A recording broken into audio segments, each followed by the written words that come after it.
Those right in here can cause you really.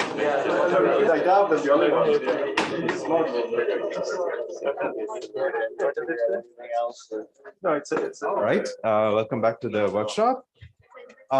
Today is the transition day from quantum to crypto or lattices, as it may be. And today's topic is post-quantum cryptography, which is this immense task of redesigning the entire field of cryptography to be secure against quantum adversaries. And for a while, we've known that this is much more than just replacing factoring by LWE or hash functions or whatever. Really, you have to think about proofs and reductions, which are our bread and butter in cryptography, and these things break spectacularly. And sometimes the spectacular break can actually be translated into good things in quantum. But what Alex is going to talk about is something different, which is how to systematically fix sort of proofs in cryptography, starting with protocols. And this involves sort of very interesting, very cool new techniques that combine sort of what we know in cryptography and recent techniques from the quantum world. So this is going to be a three-part talk, a real marathon, sort of three-course, three-course meal, if you'd like. And Alex and Fermi will jointly give the first talk, and then they will switch. Right. So if anyone wants to sort of ask a question, I'll give you the mic so it's everybody in the virtual world can hear you. Yeah. Is the mic working? Mic working? Okay, sounds good. Hey everyone, I'm Alex. Hi, I'm Fermi. I'm a postdoc here at Simons in Berkeley. And so today we'll be trying to distill as much as we can in 3 hours about quantum rewinding. And so I have not actually given such a systematic overview of a field to such a cool audience before, but we're really trying to optimize for your understanding really as much as possible. So although we have slides set out to talk about stuff, I would be just as happy if you just interrupted with questions. We can go on the whiteboard and talk about whatever you want. And hopefully we'll learn something cool by the end of the day. And I've listed the main works that we're talking about in the first hour. So the first hour is an overview of basically all that we knew about quantum rewinding circa 2016. And then there's been some cool work in the last 5 years, some of which we'll get to in the second 2 hours. Okay. So Vinod sort of stole the first 5 minutes of this talk, but that's okay. So our goal for today is to get post-quantum cryptography, which means getting having classical cryptography that we can run hopefully right now, that is secure against not just attacks that we can run today, but attacks by quantum computers that might be built in 50 or 100 years. So that's the goal. So what does that actually entail? How do you achieve that?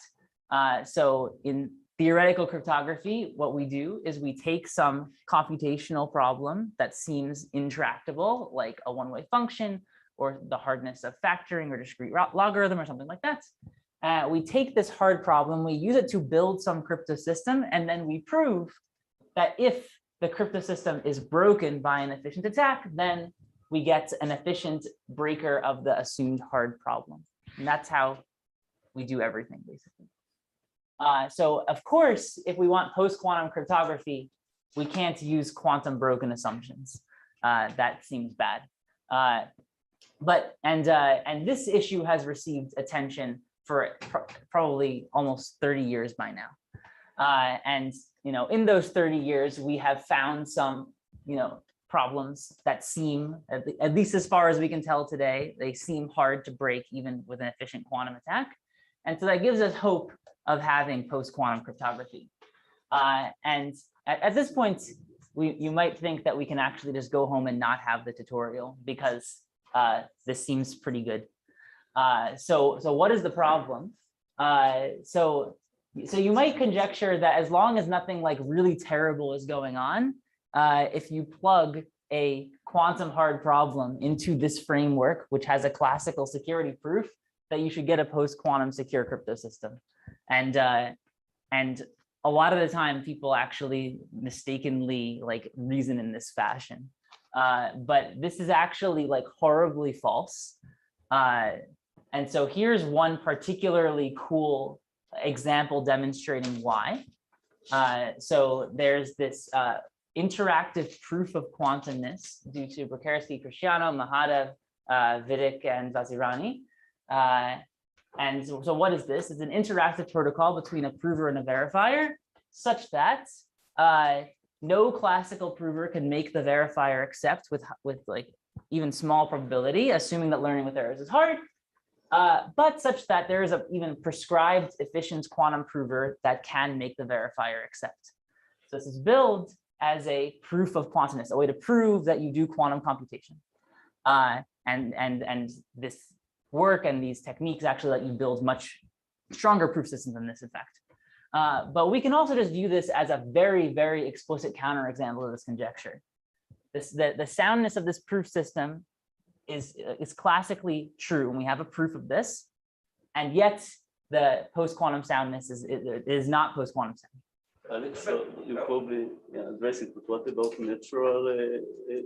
natural classical protocols that are based on post-quantum assumptions? Sure. So I mean, that's what most of today will be about.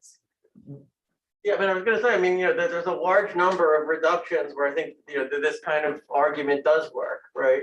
Where, like as long as in some sense, as long as the original problem is only being queried in like a classical way.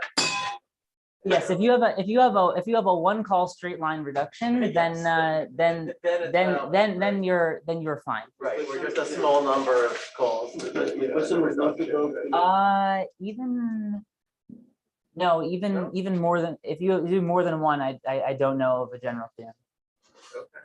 Yeah. Alex, in terms of actual quantum attacks, not of course I understand the importance of deductions, but in terms of actual quantum attacks against natural classical protocols that are based on post-quantum crypto assumptions, like LWE, are there such examples?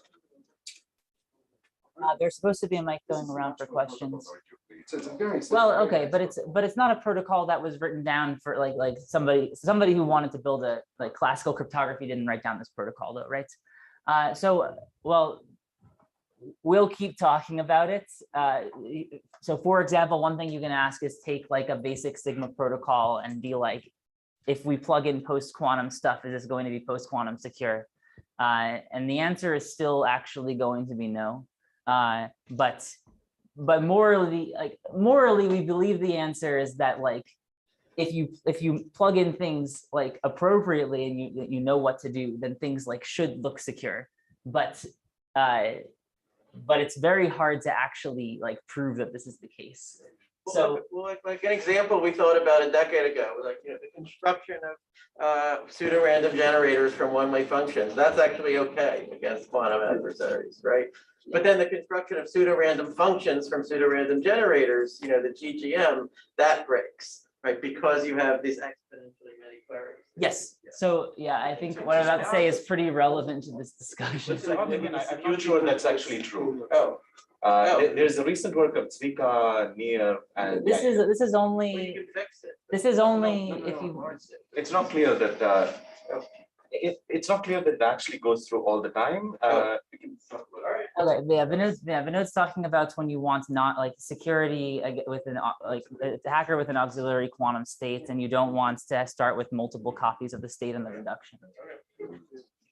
Anyway, so like let's at least understand why the conjecture is false for this example protocol. So what's going on? So there is a classical proof of security for this protocol, and you would naively expect that you should be able to plug in like your quantum assumption, or sorry, your quantum attacker into this reduction and get an attack on LWE. But that doesn't happen. Somehow the honest quantum prover is convincing the verifier without breaking the assumption. And the reason is that the way you prove classical security of this protocol involves rewinding the adversary. That is, so what happens? Like inside the security proof, you take some prover, which is allegedly convincing the verifier, and you first of all like run the prover once. You see like what happens in one execution of the protocol. So say it sends a message, you send it a challenge, it sends you some response, and you say like record this information. And then what the reduction does is it says, okay, now we're going to actually rewind the state of the attacker to this earlier execution point after just sent the first message. And then we're going to run it on a different like execution branch of the protocol. We're going to send it a different question, it's going to give us a different answer. And we're also going to learn, so we're going to in particular learn 2 accepting transcripts in this protocol. And LWE is broken once you find these two accepting transcripts. So basically, if you can break the protocol twice, then the computational assumption is violated. And classically, if you can break a protocol once, you can also break it twice. So this doesn't work in the quantum setting because at this, execution point after sending the first message, the prover may have, so the adversary may have some residual like quantum states. To obtain a response, you have to measure the states. This measurement may be destructive, and afterwards you may not be able to use the prover in a reasonable way. You may not actually get a second accepting transcript. We don't break the assumption. And this is not some like theoretical issue. This must actually be what is happening for this protocol because there is a quantum classical separation. So when you said break it twice, do you mean rewind it twice?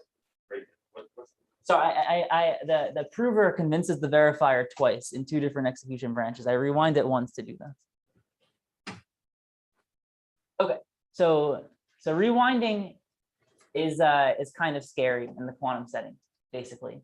And so of course we know this protocol is quantum broken, but the bigger takeaway from this actually is not that there exists a like cool protocol where rewinding like fails in the quantum setting, or where no proof of security exists, but actually whenever you prove security of anything, if you use rewinding, there is actually no guarantee that your protocol is post-quantum or that your object is post-quantum.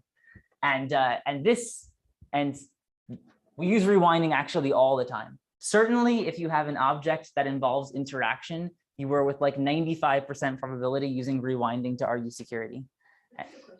Yes. Rewinding is considered as a bad thing already, and that's sort of understandable. Rewinding, exactly, because it could break. Security, we're using it in security reduction, but it also means that somehow magically in the real world you could rewind, you could break it. Yes, here you're talking about the adversary being able to rewind you, the honest party. So I'm curious whether this means there's a grain of an idea here that when you actually leave the protocol untouched and not do what you want to do, that makes it a little worse. Could you make it secure, concurrently secure? Reset. So yeah, Because you know that anyway they can't reset in the real world. Somehow you have a grain of that idea here, and you're trying to do one thing. I'm saying the opposite. yeah, it sounds like what you're saying is that maybe if the honest parties are allowed to run a quantum computation, which is inherently non-rewindable, this might be a tool for you to get stronger security properties in protocols. That sounds like Resetting or concurrency. yes, that sounds very likely. So I think the statement I was thinking of is like, if you've got a small number of queries in your reduction and there's no rewinding, then, Got it. then it should be all right, but yes. Why not large number of queries if there's no rewind? Because then, there could be an attack, like, for example, as with GGM, where there's a, the quantum computer could query everything in superposition. Well, it's an attack against the proof. Right, an attack against the proof. That's right. There are quantumly secure. So we make quantum queries. Yes, GGM. Yes, this GGM discussion like changes the security definition of the PRF. Yes. Then quantum query complexity becomes relevant. Like if the PRF were a periodic function, for example, then Shor's algorithm could find this period. This was Legendre's example. Yes. Okay, so where we are right now is that hopefully I've convinced you that we at least need to. Oh, sorry. Yes. It's probably a very dumb question. What do you mean by quantum broken?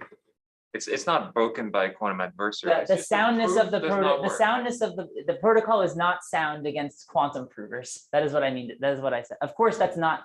I am like like giving a very different spin than what they were saying. But this is in viewing it as a like counterexample to this like security should be preserved conjecture.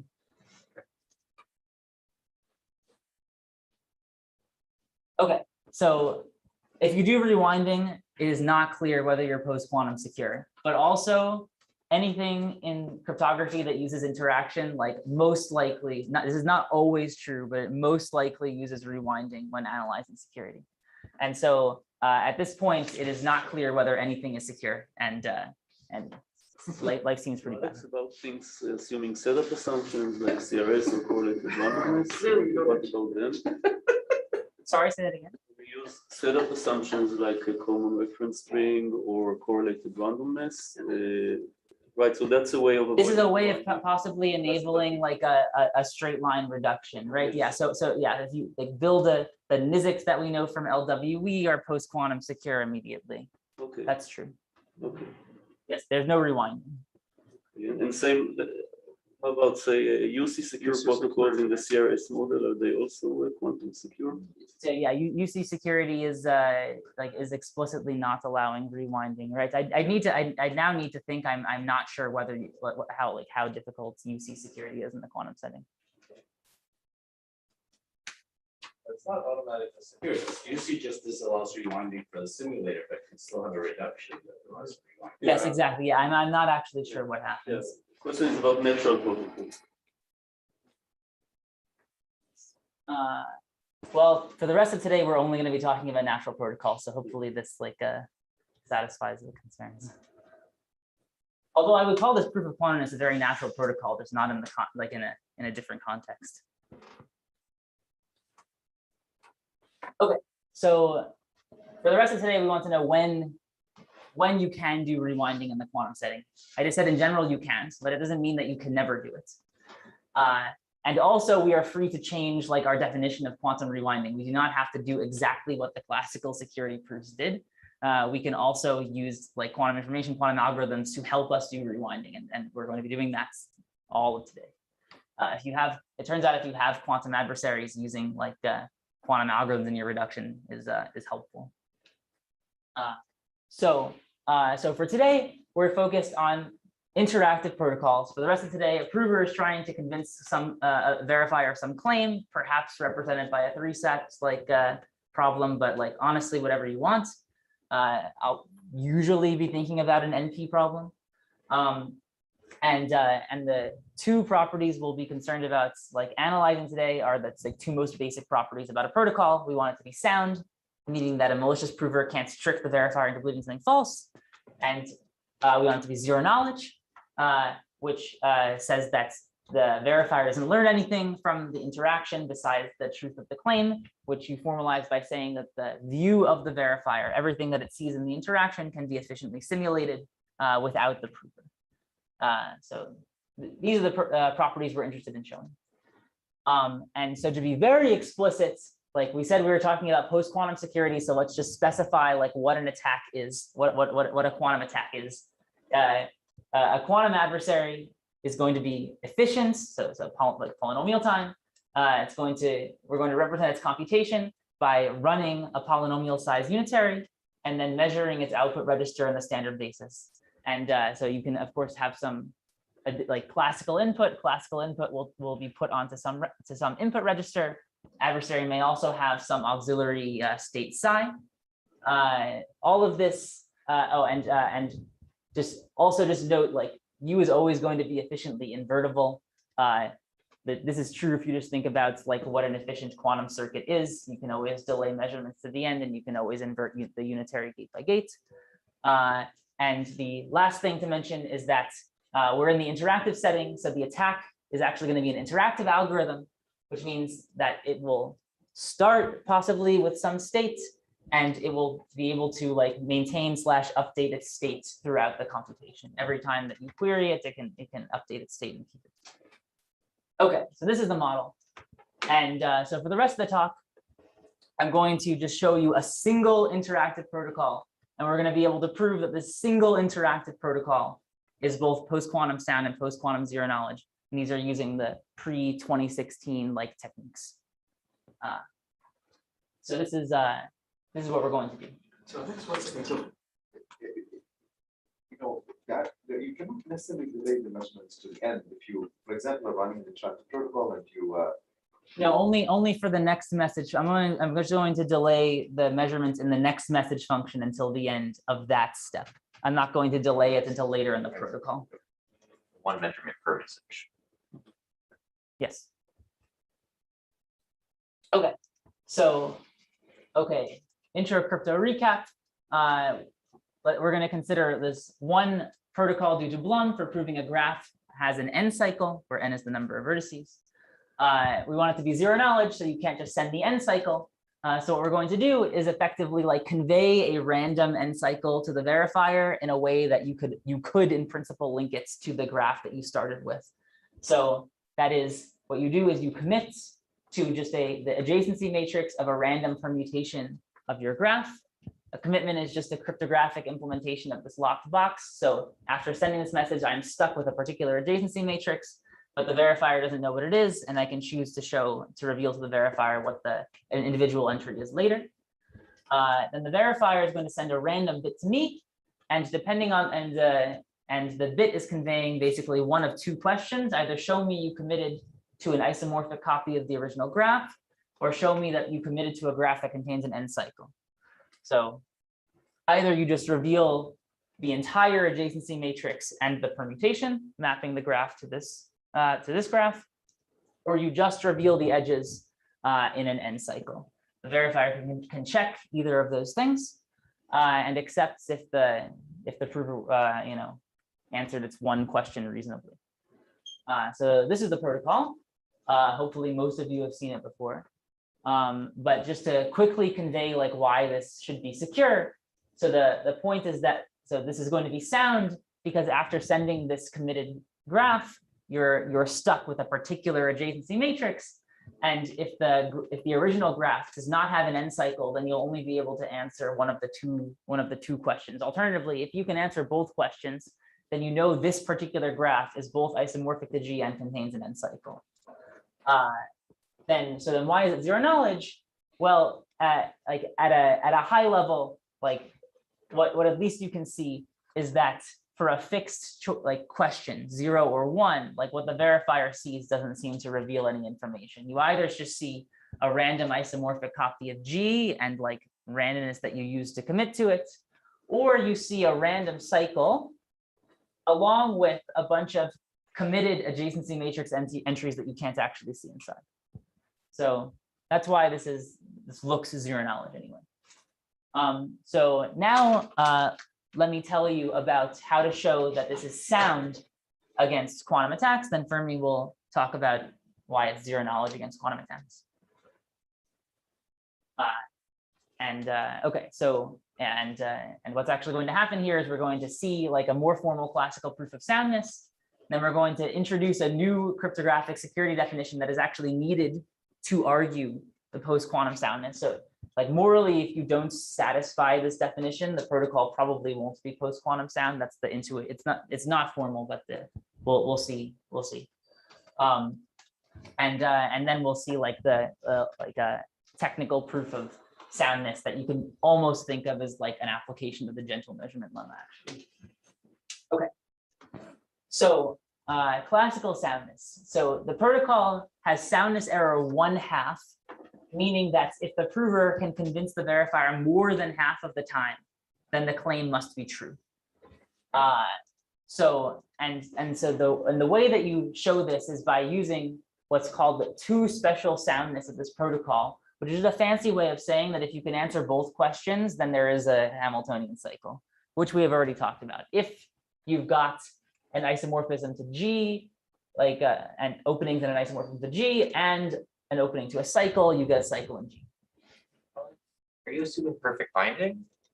I do not need to assume perfect binding for this.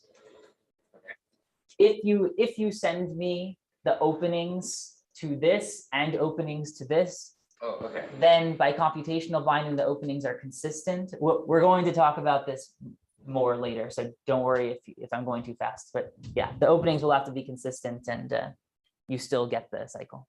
Again, Alex, were you saying that the two special soundness is necessary? Like if you take the three coloring based ZK, will it be? The proof technique I'm going to show you does not apply to the three coloring protocol, which is ridiculous. But we actually didn't have a way to analyze the three coloring protocol until last year.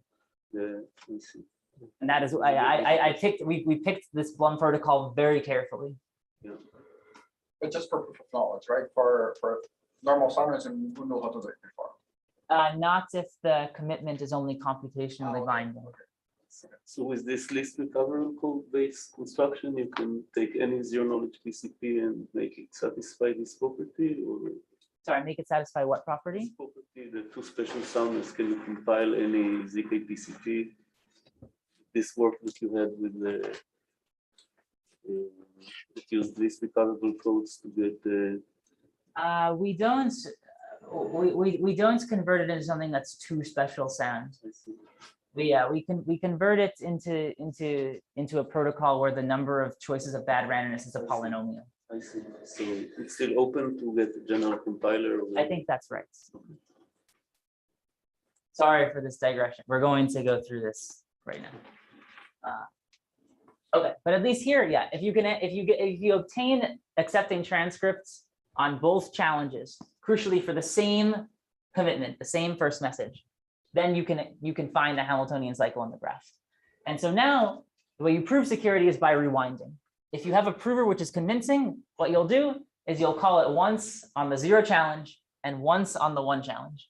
And if the prover is more than half convincing, then there is a decent or non-negligible probability that the prover will answer both of your questions correctly, at which point you've shown the graph is Hamiltonian. So this is a really formal classical proof of soundness. So what about the post-quantum setting? Sort of as we were just discussing, if the commitment is perfectly binding, if really after sending the commitment string, the graph is information theoretically determined, then there is nothing to say. Like the protocol is actually information theoretically sound. So it is also sound against quantum attacks. So like another way to interpret what I just said is that you can apply this. What you can do is you could take a quantum adversary, replace it by an inefficient classical simulation, and then apply this rewinding argument to the inefficient classical simulation. Is it, by the way, true that information theoretic classical security always implies security against quantum? It does not. If it's a proof of knowledge, it does not. So yeah, if you think about, you want this to be a proof of knowledge, what I just said doesn't make any sense. Like I'd be trying to apply proof of knowledge extractor to an inefficient simulation, and it doesn't give you what you want.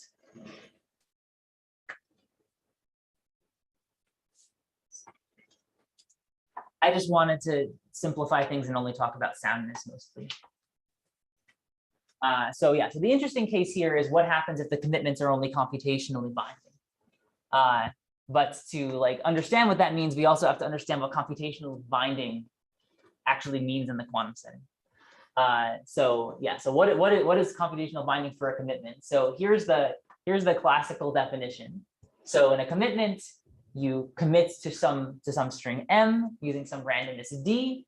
To open the commitments, you'll just send m and d, and whoever you committed to, the receiver, will check that your opening is valid, that they'll recompute the commitment, say. And the scheme is binding if after sending a commitment, an adversary can't come up with openings to 2 different messages, can't both show that they committed to the 0 string and to the 1 string, whatever. And so naively, you would just say, well, let's just take this definition and say that it's assume that it holds against quantum attacks. And you'd like to then plug this into the protocol and say that you get something sound. That's, I think, what you would even expect. But if you're processing what's been going on, then maybe you can sense that there is an issue here, because this security definition is talking about simultaneously having 2 openings. And intuitively, this is not like a physical this is not a physical statement, because the way you obtain two openings is by rewinding. Like if you're using the commitment somewhere, the way you would have two different openings is by running somebody into like twice. And so that is sort of hinting that this is not actually the right security definition in the quantum setting, because you may only have somebody that like behaves correctly once. And in fact, this can be like formalized into a counterexample saying that this security definition is insufficient for soundness. So in particular, yeah, so here's the So what's the counterexample again? Can you say? yeah, it's right here. So yes, this is just the naive definition again, like maybe we should just assume the quantum attacker can't open to two different strings. And so the issue to the ARU is that you can actually write down a commitment scheme, which first of all satisfies this definition. It will be hard to do this, even for quantum algorithms. However, you can construct such a scheme with the following property, with the following attack that you can run. You can send some commitment string, and then later take any message that you like, and then create an opening for that message. So you have some auxiliary state, and some particular measurement of your state will produce an opening of the commitments to like an arbitrary string M of your choosing. However, this security definition holds. So provably, the attack can only do this once. And so first of all, hopefully, like if you think about it, you should see that like this means the scheme is super broken. You should not consider this a good commitment scheme. So is this analogous to the Berkowski-Cristiano et al. thing?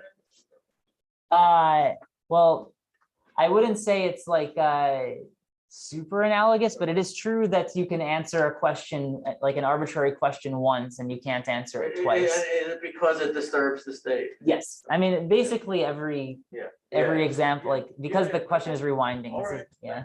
So why didn't give this a proof of quantumness? Because then. One more build on. So this is this is relative to an oracle, and it's like still a interesting question, like when you can actually do this. Scott's question, why isn't the Berkeley et al. A counterexample without all? Doesn't satisfy the definition. You can do the bottom. Yeah, but I not the know. top. But it is a morally similar kind of thing, but yeah, you might be able to finish. Sorry.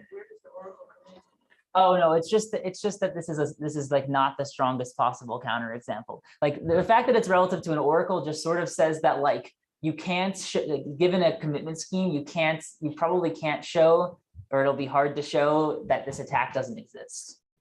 Like that's the downstream implication. The adversary uses the oracle to run over research algorithms to find that. And this you cannot do classically, and therefore. Yes. So okay, but another answer. Okay, no. For Fermi et al. Will not actually give you this. Will not give you such a counterexample, because such a counterexample basically implies quantum money. It turns out.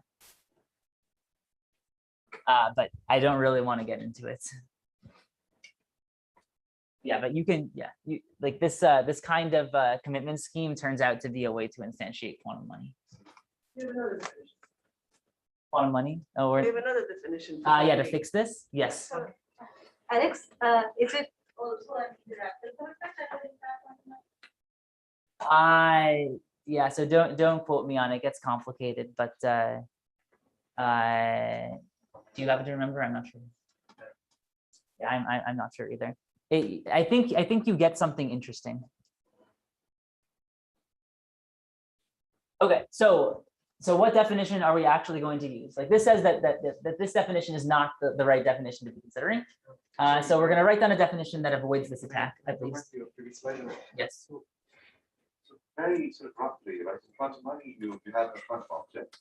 You do a test once, and the quantum object has to stay, has to be preserved. Here, exactly the opposite happens, right? The moment you do a test, the object is destroyed, right? That's what gives you the counterexample.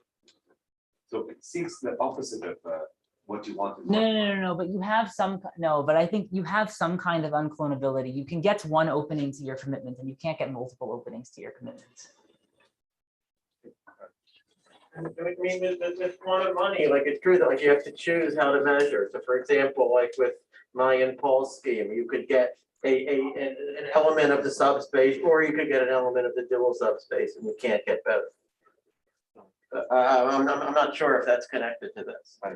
I see. It would probably the thing you can, it's just an opening to a random message is some sort of like unclonable signature type object. Like the state itself here is sort of like the quantum money. Like if you could double this thing, and you can print that. Okay, so let's actually see how we're going to deal with this. So we're going to write down a stronger security definition that turns out to actually corresponds to like protocol security when you plug it in. And so the way we're going to do that is we're going to write down a statistical property of a commitment scheme, which is statistically binding, and then assume that a computational variant of this holds. And that's how we're going to get the definition. And the property is going to be like a more quantum property that will like therefore correspond to like breaking the commitment in the quantum setting better. So basically take a commitment scheme, consider the following experiment. Suppose that some adversary produces for you a commitment string and some state consisting of a superposition over openings to your string. So we're really interested in the setting where the openings are valid. So just basically imagine that like that somebody has like measured whether or not the opening is correct and like thrown away like the part of the state where this is not true. So morally just assume the adversary always sends you like valid openings. You can check anyway. Then the statistical property which holds in when your scheme is perfectly binding is that you can measure the message register M and not change the state, only up to like very small trace distance. The reason is that if the commitment is fixed and you have a valid opening, you know the message is uniquely determined. And so measuring it doesn't do anything. So this is true for a statistically binding scheme. And the binding definition, the computational binding definition in the quantum setting is simply going to be that this holds computationally. So if the adversary can produce a commitment and valid openings, then measuring the message is a computationally undetectable operation. So this is what we're going to like use. It might be sort of unclear why this is the right property, but at least hopefully you can intuit that this is at least stronger than the previous definition. It's actually not like super immediate, but it's not too hard to see that if you could produce two different classical openings, then this definition doesn't really have a chance of being true, because basically that like an adversary could detect whether a superposition between two known valid classical openings is broken or not by this measurement. Now that you're using the word measurement. So you're saying. Yes. And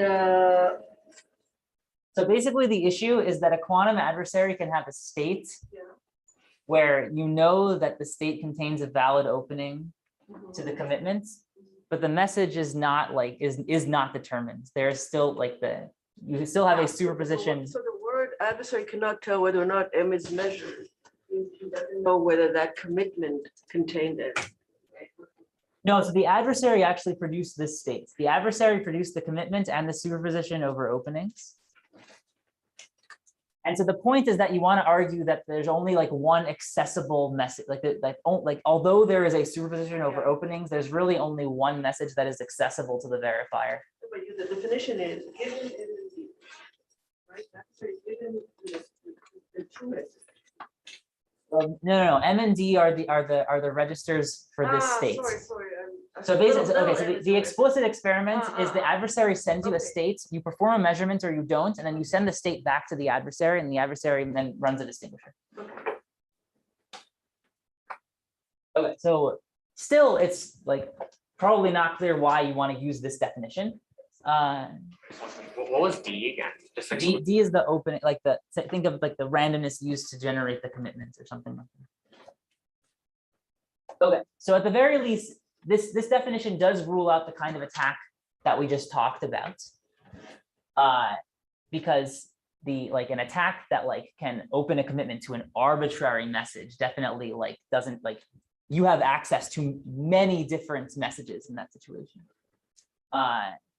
And it'll turn out to be compatible with our rewinding arguments. That's what we'll see. And then another nice thing is that if you just take two of these commitments and then do a composition like commits to the commitments that you had before, like some operation like this property will end up being preserved, which is good. And so also, luckily, we can construct such commitments, assuming learning with errors, you can. Also, a random oracle is collapse binding, for example. So like you can write down such commitments. And for the rest of today, we're just going to be using commitments that always satisfy this definition. So this is a very different kind of definition, right? It's a, you're asking to solve a decision problem rather than the usual definition of binding to solving such problem, right? It's very yes. Is there a sense that this definition is necessary? Well, the ARU arguments is not quite this, but it is. And in fact, if you have a commitment scheme which is not collapse binding, again, weird things are going on, basically. And you can't quite say that you can execute the ARU attack, but like it seems fairly close to a statement that you can execute an ARU style attack. And if you can decide later to equivocate your commitment to any message at all, then it's not very secure. Yes. This definition is like very quantum. Is there and I would have no idea how to prove it. Like, is there some somewhere simpler... statistical binding? Okay. It applies this? You would know. Okay. Yes. It's likely to say that no computationally bounded adversary can give a state of opening and decommitment such that that state has a unique M. Like if I measure it, the M register, and then later it's statistically close after measuring. You're asking, so you're saying you're strengthen the security, or sorry, 1 second. Yeah. Yeah, you're saying strengthen the security definition. You just want that if the initial adversary was bounded, Right. that the measurement is statistical, is Right. statistically undetectable. That seems to be a much more intuitive definition. But I don't know what is it becoming hard to construct or? It's unsatisfying. Yeah, I think it's, or rather, if you're, I think it's only satisfiable if your scheme is statistically binding, basically. If your commitment is compressing, it's impossible. You just commit to the superposition of everything. And then measure the commitment string, and your M register will have stuff in it. But that's only for compressing, or? This counterexample is for compressing. Yes. But Rachel, the tweak to this definition gives you statistically somewhere statistically binding, right? You won't even if you're compressing, you could be binding in one location, and then that's sort of. So Okay. morally, it's kind of true. Yeah. Morally, somewhere true. Somewhere true. Okay. Okay.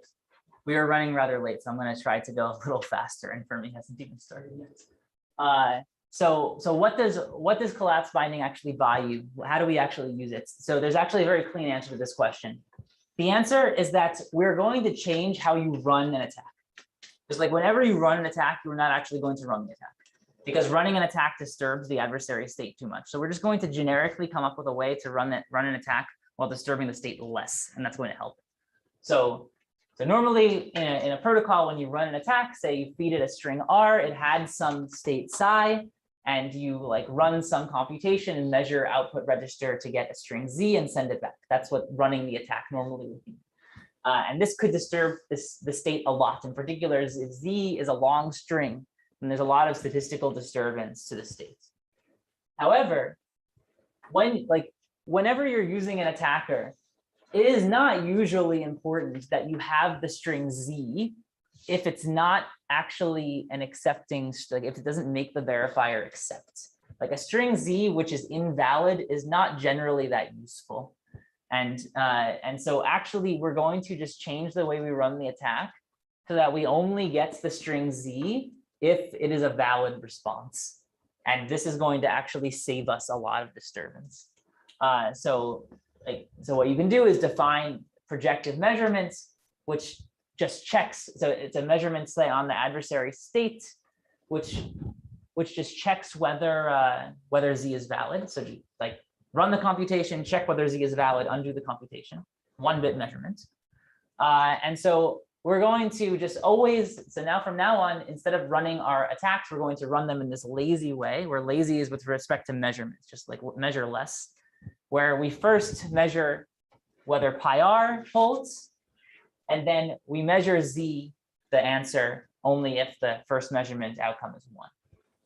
So, and morally, the collapsing property of the commitment scheme is going to say that this second measurement is computationally undetectable. So you have to be a little careful to actually show this. It depends on what this z actually is, but like if you are careful, you can usually show this. So now this means that we're actually only disturbing the prover states by sort of like a 1-bit measurement. It's only the pi r I minus pi r measurements that's actually disturbing the state. At least the second one is computationally not. So now we're only like, you can basically always pretend in your minds, at least when you're thinking about how disturbed the prover state is, that you're only disturbing it by a 1-bit measurement. And so now let's prove the soundness of Blum's protocol finally. Yes? So I mean, a single qubit measurement can still disturb the state quite a lot. It's just, yes, it's more a matter, I assume you're very close to accepting that single qubit measurement, and that's.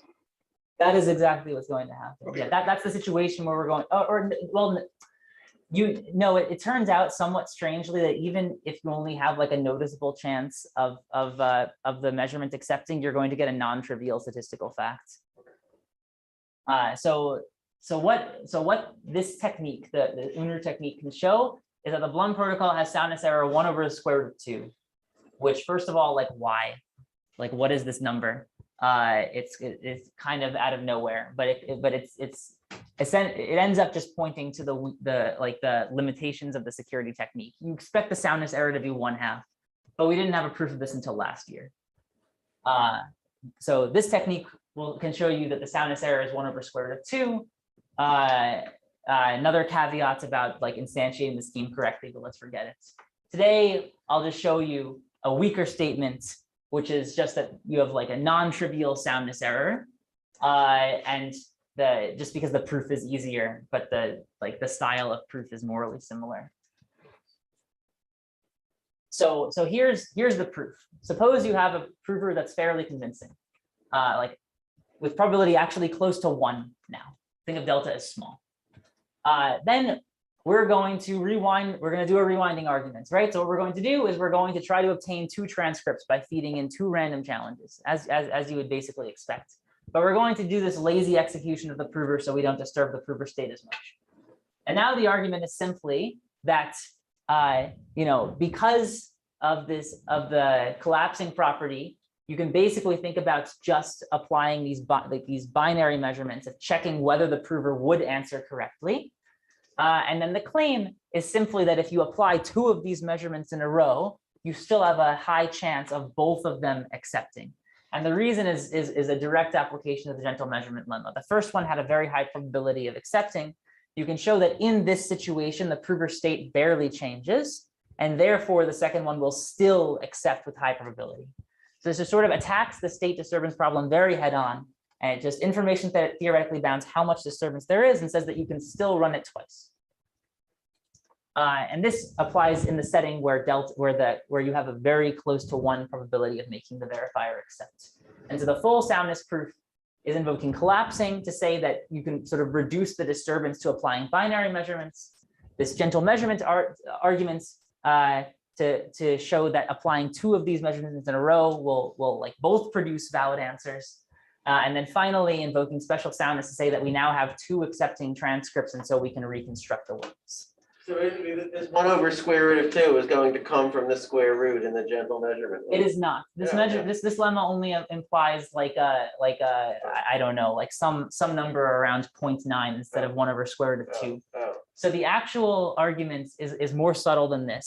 It says, this is due to Unruh, and it says that if you were p convincing originally, then when you apply these 2 random, like when you try twice, that you have a p³ probability of producing 2 accepting transcripts. So classically, the answer is p², and Unruh shows that in the quantum setting, you can show a bound of p³, and this p³ turns out to like translate to a 1/√2 because of course it does. So yeah, this is basically like you can think of it as like a multiplicative error analog to the kind of argument that we were making. Like you don't want to think about additive error to the states, but some kind of multiplicative error in some sense. Just a weird question related to my previous one. So is there some notion of a disconnect? If you disconnect from the electricity and wire breaking? You know what I'm saying? The analog of the classical. Yeah, sort of. It's saying like if just consider the first execution as as bad as possible on your states. Just argue that you're still like good enough later. Okay, and so I still don't know of a simple proof that this protocol has soundness error 1/2, even though it obviously should. But I don't know how to show it. We have a proof, a much more complicated proof from last year. And so now Fermi will talk about zero knowledge in 9 minutes.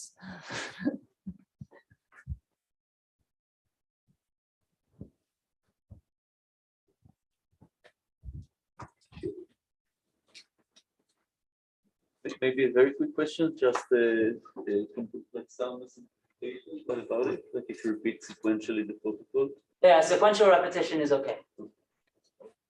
The Unru arguments, the more complicated arguments, can argue about the parallel repetition directly.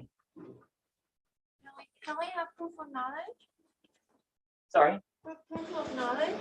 Yes, this is implicitly showing that you have a proof of knowledge because the extractor actually outputs these two transcripts, and so you can extract the witness. Thanks, Alex. Then I have, Let's see, 7 minutes would take that.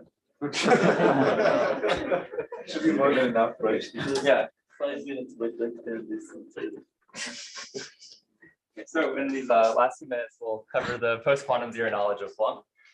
So I'll do that by just recalling how we formally prove zero knowledge in the classical settings against malicious classical verifiers. And then we'll see this really beautiful argument due to Watrous, although presented with a different technique, also due to Merriam-Watrous.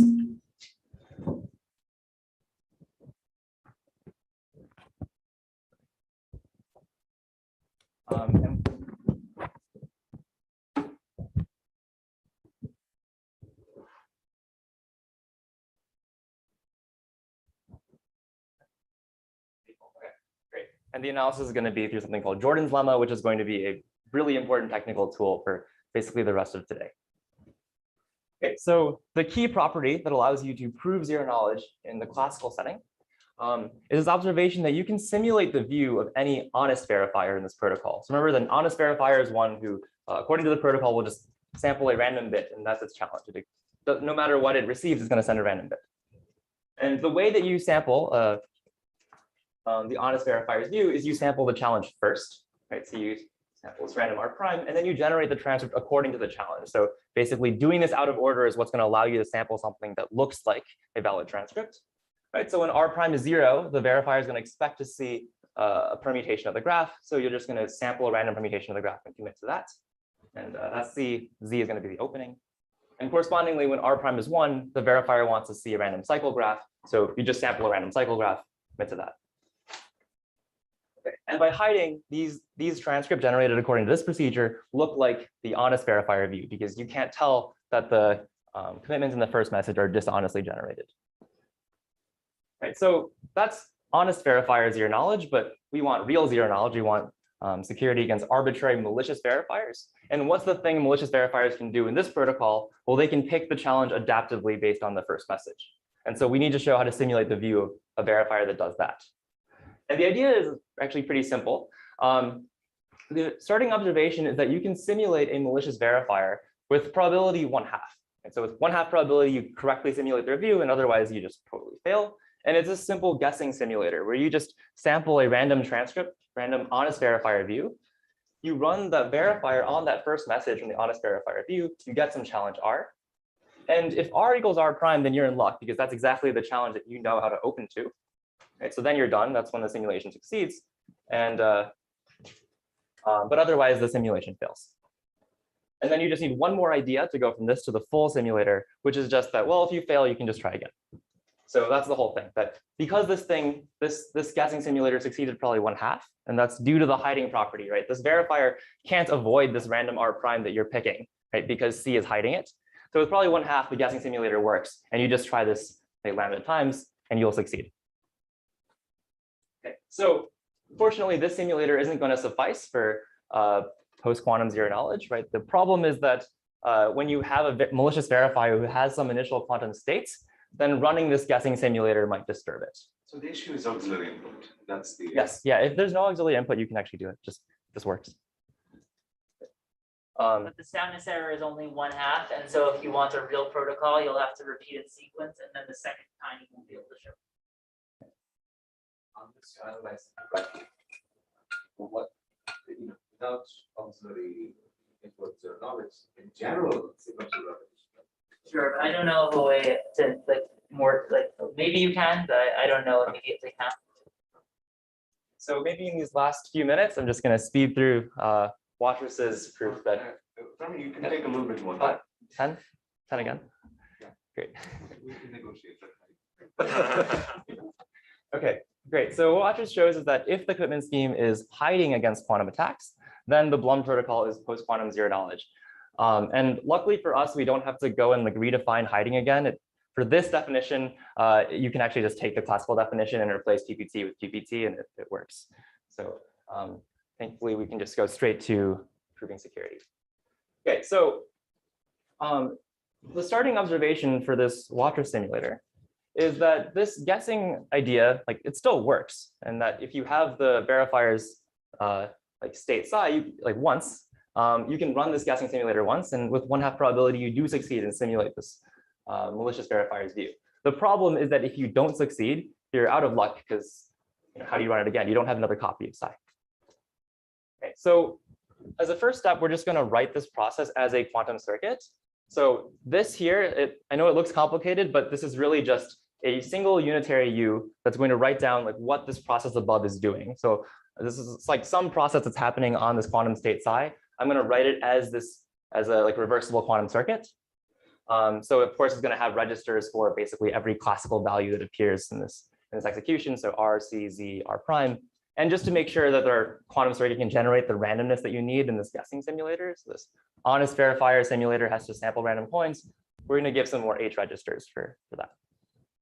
All right, so what I've written down just has the property that if you apply this quantum circuit to psi and some ancilla zeros, and you check if R equals R prime, that's essentially the same thing as running this guessing simulator. The probability that you measure R equaling R prime is going to be 1/2. Okay. So all we've done so far is restate the guessing simulator in more quantum-friendly language. And one last definition, I'm going to introduce this projector pi g. And all this is going to do is this is a projective measurement or projection corresponding to running this simulator and conditioning on a successful result. So that's what this measurement corresponds to. And what we want to do is, given psi, deterministically produce this state, this conditional state of condition on the simulator accepting. And just for technical reasons, like once you have this state, simulating the view requires applying UG one more time and then tracing some registers out. But really the goal is produce this conditional state like, with norm 1. Okay, so here's the very, very rough intuition. So each of these, like, if I apply this pi g measurement on my state, that corresponds to one attempt of the guessing simulator. And classically, what we do is we just keep guessing over and over again. But this is a projective measurement, right? So just naively applying it again does nothing for me. It's just going to give the same outcome. So instead of just doing the same measurement twice in a row, we're going to write down some other measurement M0 that's going to happen in between any applications of 2 pi g's. And intuitively, M0 is going to serve to like reset our attempt so that every time we could basically try again. But formally, what this means is we're going to alternate these two measurements back and forth. So one is mg, which is the projective measurement corresponding to pi g, and the other is m0, which is the projective measurement corresponding to pi 0, where pi 0 is the projection onto the ancillas being 0. Okay. These are the ancillas for running this this unitary, this guessing unitary. And we just alternate these things back and forth, and we just keep going until this mg measurement accepts. Okay. And we know that because it's a projective measurement, once it accepts, the state is going to be in the image of pi g.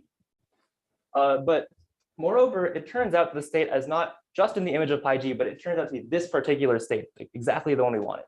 And that's going to be the analysis. We'll see why that actually happens. And finally, once you have that, it's straightforward to generate the verifier's view. Okay, so here's actually important that the probabilities of the two events are roughly half and half. Like if this was skewed, this would be that. yeah, that'll be that. You're ahead, please. Yes and no. If you want to just guess, if there were 3 challenges and you guessed one of the 3 at random and make a very similar argument, so Yeah, sorry, it's maybe I misinterpreted your question, but if it's like any polynomial size challenge space, this idea works too.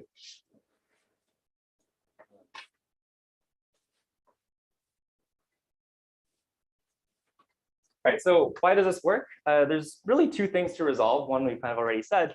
The other is like we actually want to know that this will terminate, right? I was describing this very informally as like do this thing until X happens, but why do we know X is going to happen? How long does it take?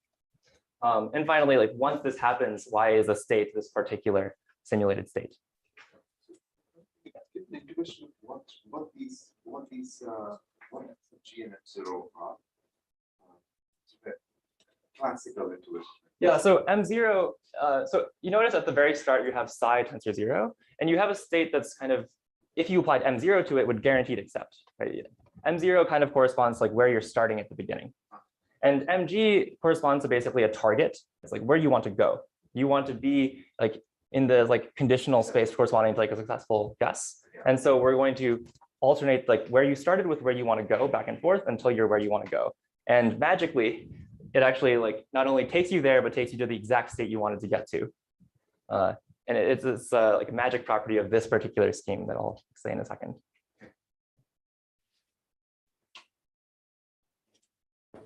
Okay, so let's just unpack this a little bit. Like in general, what is happening when you alternate 2 binary outcome projective measurements back and forth? Okay, so getting intuition for this is going to be pretty essential for understanding both Watrous and actually the next 2 talks. So for me, the easiest way to think about it is to look at this 2D picture. So just think about 2 projectors that live in 2 dimensions. That's like clearly not the situation we have here. We're on more than 1 qubit. But just suppose you live in 2 dimensions and you have 2 projectors that are both projecting onto a single vector. So they're 1-dimensional projectors. They have, and their like orthogonal space is also 1-dimensional. Okay, so then you have this picture here where the key point is that pi A and pi B like make this angle with each other, this angle theta, right? And you start in the image of pi A.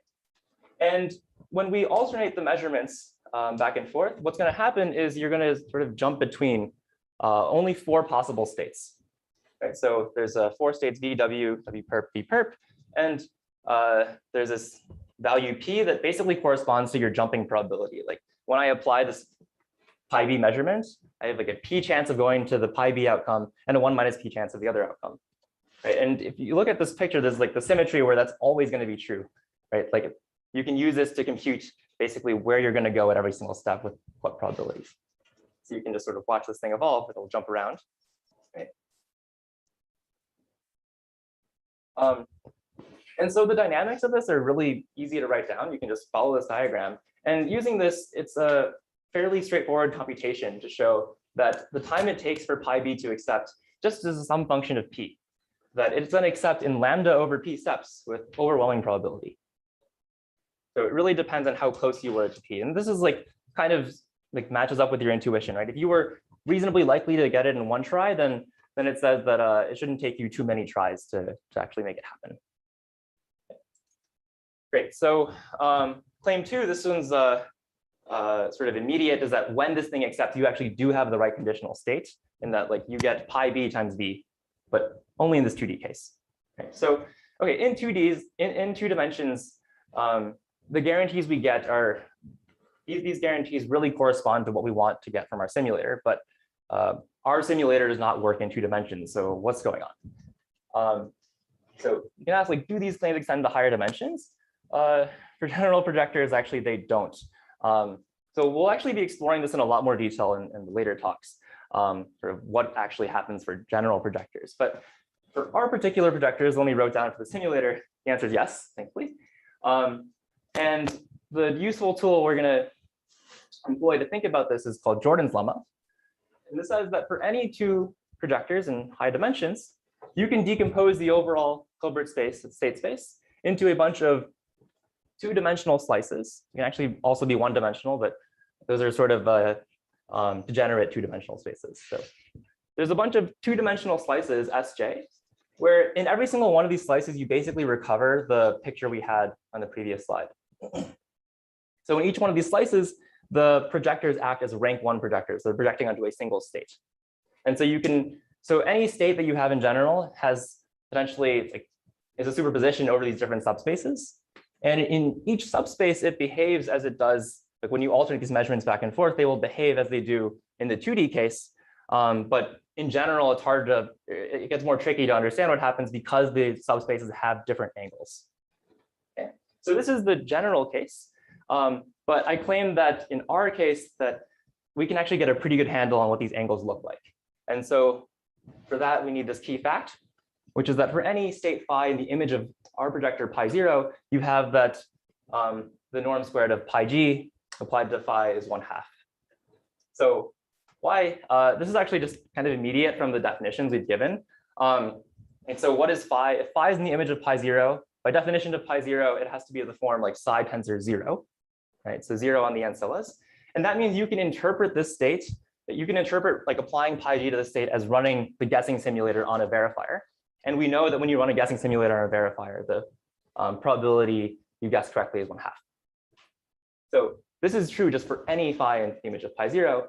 And what this means when you look at this Jordan picture is that all of the subspaces have to have the same angle. And in particular, that angle, of course, is 45 degrees. It corresponds to, its cosine squared has to be 1/2. Right? Because if any subspace didn't look like this, you'd immediately get a state that violates this fact. So in this particular case, when all these angles look like this, you can extend the 2D analysis to the simulator. So I'm very low on time, so maybe I'll skip the analysis that I planned, and I'll say the high level analysis, which is the reason why the 2D claims extend to this is you could imagine like if all the angles were exactly the same, not just almost 1/2, but if they were exactly 1/2, then you can pick the Jordan decomposition so that your initial state lies in a 2D subspace. And because it starts in a 2D subspace, when you alternate these measurements back and forth, it stays there. And these particular properties that we proved in the 2D case extend. So in the general case, when it's just very, very close to 1/2, you have to make a much more careful argument, but it's still true. So I'm going to skip all these.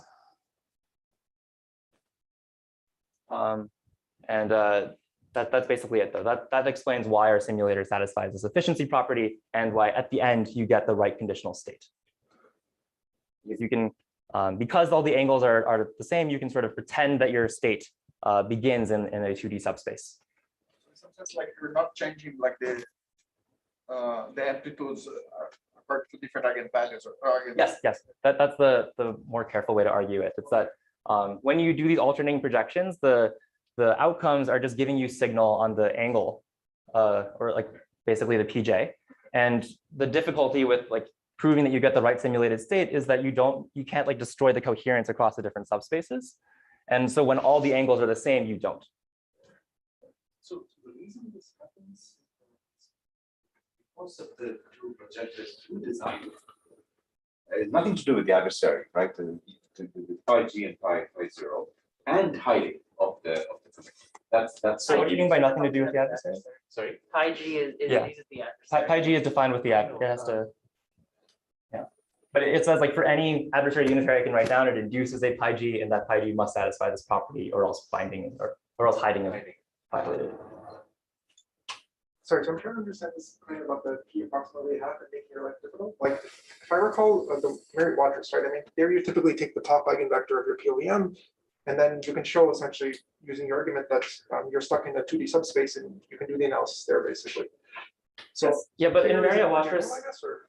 so in Merritt Waters, are you talking about like accepting? That's right. Yeah. Yeah. So if I give you a witness, like I think in their analysis, actually, they just assume they give you one in a 2D subspace. You can It's just about the existence of a By witness. definition, it has to be an eigenvector of this operator, otherwise it doesn't work the analysis, right? So Yeah. it's usually the top one because that's the best acceptance probability. Yeah, exactly. But here, like, we don't get to pick where the verifier starts. The verifier can pick to sort of try to make our simulator fail. Good, good. Yeah, so we might not be in the, okay. I understand. Exactly. Yeah, it's like a quantifier. Good, thank you. Okay, so let me just quickly recap what we saw today. So we showed that Blum's protocol is zero knowledge and sound against quantum attacks. So for soundness, the two key ideas, this notion of collapse binding, which allows you to run a malicious quantum prover in this lazy way and only measure it when you need to. And we combine that with it's a gentle measurement rephrasing of Unruh's lemma. But more generally, Unruh's lemma lets you argue that if you have a protocol where the responses are collapsing, meaning that you can measure them undetectably, then anytime you have a successful adversary, you can extract two accepting transcripts. For zero knowledge, our key tool was to or the key idea was to obtain a quantum analog of this like repeated classical guessing simulator. And we analyze these alternating projectors using Jordan's lemma. So why are there two more talks? On part two, we're going to see, can you do better than Unruh's lemma, right? Unruh says you can extract when you need two transcripts. What if you need more transcripts? In part three, Watrous' rewinding applies to a really limited class of protocols where the way that you simulate is by repeated guessing. But there's a lot of interesting protocols where that is not how simulation works. And so how do you prove ZK if that's the case?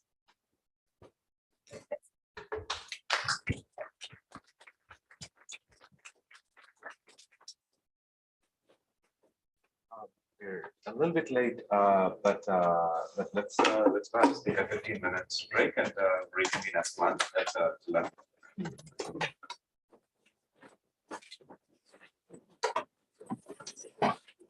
That was